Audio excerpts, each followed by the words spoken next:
Glórias a Deus.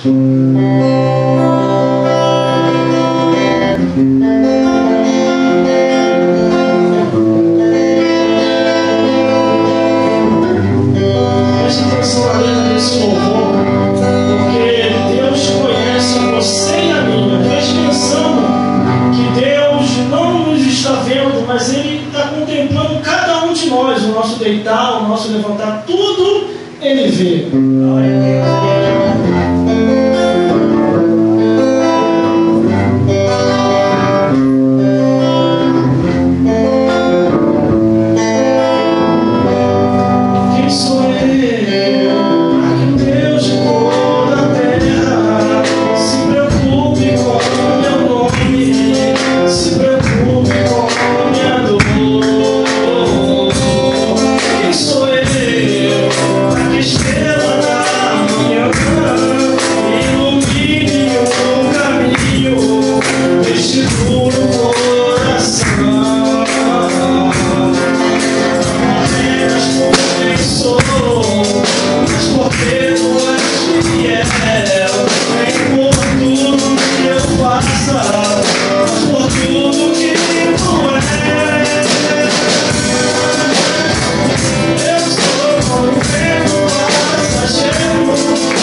Jesus.